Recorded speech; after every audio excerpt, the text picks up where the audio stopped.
tahu apa itu investasi? Belum, emangnya kamu tahu? Tahu dong aku. Jelasin dong. Jelasin nggak? Ya. Jelasin lah. Oke, aku jelasin. Sebentar ya. Halo, di sini aku akan mencoba menjelaskan tentang investasi. Investasi atau sering disebut dengan penanaman modal adalah suatu kegiatan menanamkan modal secara langsung maupun tidak langsung dengan harapan di kemudian hari pemilik modal akan memperoleh manfaat tertentu dari hasil penanaman modalnya. Investasi juga dapat disebut dengan penanaman uang atau modal pada suatu perusahaan atau proyek untuk tujuan memperoleh keuntungan.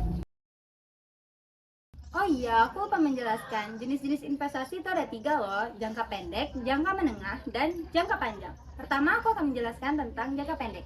Biasanya instrumen dengan resiko rendah dan likuiditas tinggi, seperti deposito, reksadana pasar uang, atau surat utang negara jangka pendek. Dan jangka menengah itu memiliki resiko sedikit lebih tinggi, seperti reksadana pendapatan tetap atau obligasi swasta. Dan yang terakhir itu ada jangka panjang. Jangka panjang meliputi instrumen beresiko moderator hingga tinggi, seperti reksadana saham, saham properti, atau logam mulia. Oke, yang terakhir itu hal yang perlu dipertimbangkan sebelum berinvestasi. Itu ada dana darurat. Pastikan Anda sudah memiliki dana darurat yang cukup sebelum berinvestasi. Lalu tujuan keuangan. Tentukan dengan jelas tujuan keuangan yang ingin Anda capai, baik jangka pendek maupun jangka panjang. Dan yang terakhir itu ada profit resiko. Kenali toleransi resiko Anda, yaitu seberapa besar kemampuan dan kesediaan Anda untuk menghadapi kemungkinan kerugian. Halo, baiklah di sini saya akan menjelaskan tentang capital output ratio dan juga incremental capital output ratio. Sebelumnya, kita tahu bahwa setiap kegiatan ekonomi atau pembangunan pasti memerlukan modal. Tetapi yang jadi hal penting adalah bagaimana cara menilai apakah modal yang digunakan tersebut sudah efisien atau belum dalam menghasilkan output. Nah, untuk menilai hal tersebut, kita menggunakan 2 indikator, yaitu COR dan ICOR. COR adalah singkatan dari Capital Output Ratio, sedangkan ICOR adalah Incremental Capital Output Ratio. Keduanya sama-sama berkaitan dengan hubungan antara modal yang ditanamkan dengan hasil atau output ekonomi yang diperoleh, tetapi memiliki fokus yang berbeda. Masuk ke pembahasan pertama, yaitu rasio output modal atau COR. Rasio output modal atau COR adalah ukuran yang menunjukkan jumlah investasi modal yang dibutuhkan untuk menghasilkan 1 unit output atau PDB, produk domestik bruto. Artinya, COR membantu kita melihat seberapa efisien penggunaan modal dalam suatu perekonomian untuk menghasilkan output ekonomi. Semakin kecil nilai COR, berarti penggunaan modal lebih efisien karena dengan modal yang lebih sedikit sudah bisa menghasilkan output yang lebih besar. Untuk lebih jelasnya langsung saja kita coba menghitung dengan menggunakan rumus COR. Baiklah, selanjutnya saya akan sedikit menjelaskan rumus tentang COR dan cara penyesuaiannya. Berikut soalnya. Baiklah, yang pertama kita masuk rumus dari COR, yaitu investment atau kita singkat I per output atau Y. Yang pertama kita buat diketahui investment atau I sama dengan 5 miliar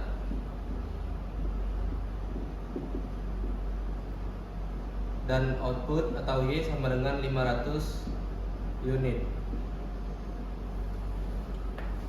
Jawab. Pertama kita masukkan rumusnya dulu. COR sama dengan I per Y. Lanjut kita langsung masukkan angkanya. 5 miliar per 500 sama dengan 10 juta per unit.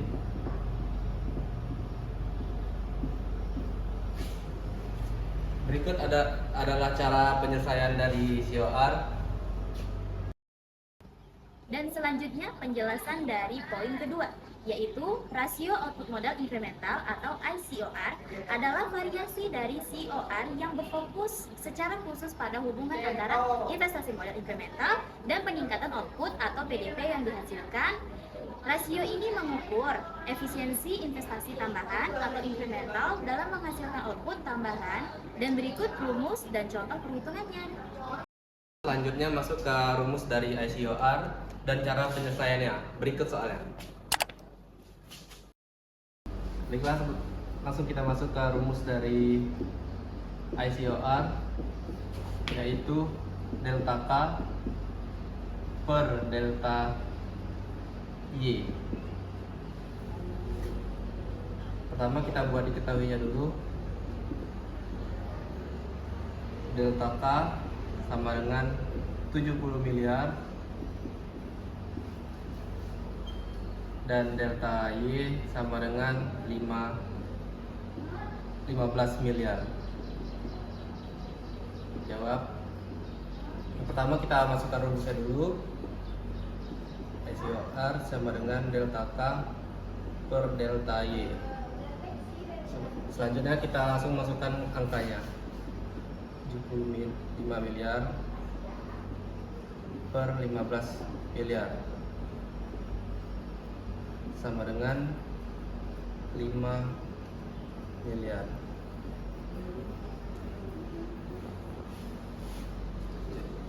Sekian dari penjelasan rumus dari COR dan ICOR. Setelah penjelasan dan perhitungan tadi dapat kita simpulkan terdapat beberapa perbedaan antara COR dan ICOR. Yang pertama, terdapat di fokus. COR fokus pada hubungan antara total modal dan total output.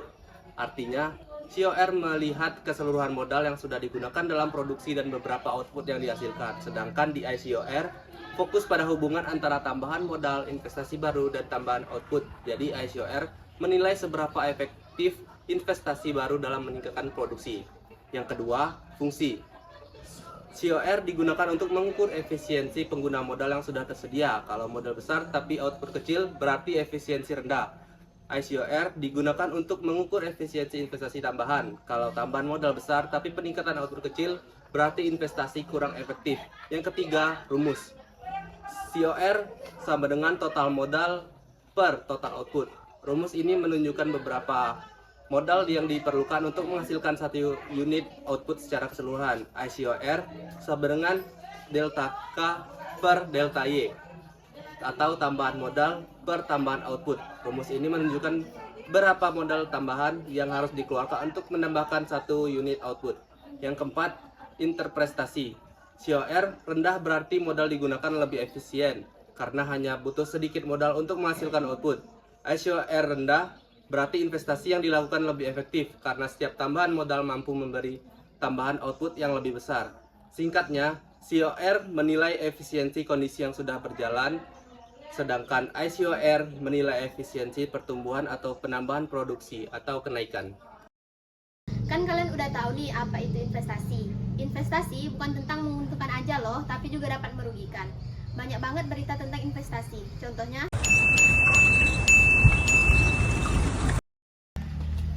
nah, aku kasih tahu satu contoh kasus investasi ilegal. Di sini aku membahas kasus Inox atau investasi Nohoa yang sempat menarik perhatian besar di Indonesia.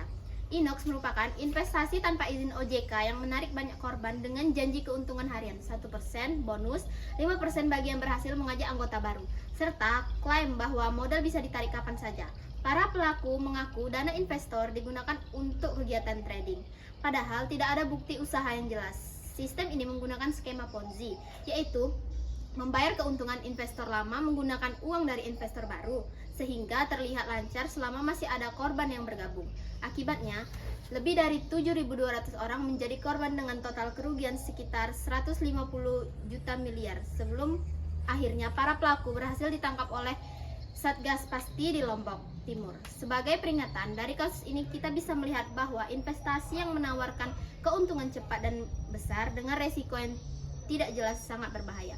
Karena itu, kita harus selalu memastikan legalitas investasi melalui izin OJK dan memahami dengan jelas sumber keuntungan sebelum menanamkan modal. Sebagai penutup dari pembahasan materi investasi, saya akan memberikan sedikit penjelasan dari analisis jurnal yang menjadi dasar pemahaman kita mengenai pentingnya literasi finansial dalam mencegah penipuan investasi. Oke, di sini saya akan menjelaskan sedikit dari analisis jurnal yang kami pilih untuk dianalisis, yaitu jurnal yang berjudul Advokasi Kebijakan Literasi Finansial dalam Rangka Memberantas Praktik Penipuan Berkedok Investasi Bodong, yang ditulis oleh Mai Ismail, Nurholis Sukron, dan Adi Maulana Rahman pada tahun 2025. Membahas maraknya penipuan investasi bodong yang menyebabkan kerugian ekonomi besar bagi masyarakat. Permasalahan utama yang diangkat adalah rendahnya literasi finansial, sehingga banyak orang mudah tertipu oleh janji keuntungan besar tanpa risiko yang jelas. Penelitian ini menggunakan metode kualitatif deskriptif melalui observasi, wawancara, dan dokumentasi, serta dilakukan di wilayah Papua yang dinilai memiliki tingkat pemahaman keuangan yang masih rendah. Hasil penelitian menunjukkan bahwa masyarakat belum mampu mengenali ciri-ciri investasi ilegal. Program edukasi finansial yang ada belum merata dan belum terintegrasi dalam kurikulum pendidikan. Oleh karena itu, penelitian menekankan pentingnya advokasi kebijakan yang melibatkan pemerintah, lembaga pendidikan, dan masyarakat untuk memperkuat literasi finansial sejak dini, agar masyarakat lebih kritis dan mampu melindungi diri dari penipuan investasi bodong. Jadi, dari pembahasan dan hasil analisis jurnal tersebut dapat kita simpulkan bahwa literasi finansial bukan hanya pengetahuan tetapi merupakan bentuk perlindungan diri. Semakin kita paham cara kerja investasi, risiko dan legislasinya, semakin kecil kemungkinan kita menjadi korban penipuan. Dengan demikian, penting bagi kita untuk lebih selektif, tidak mudah tergiur, keuntungan cepat, dan selalu memastikan legalitas setiap investasi melalui sumber resmi seperti OJK. Itulah hasil analisis dari jurnal yang kami dapatkan. Ayu Ting Ting is apa tadi ya? Ayu Ting Ting is eating. Thank you for everything. Bye bye. One is the loneliest number that you'll ever do. Two can be as bad as one. It's the loneliest number since the number one.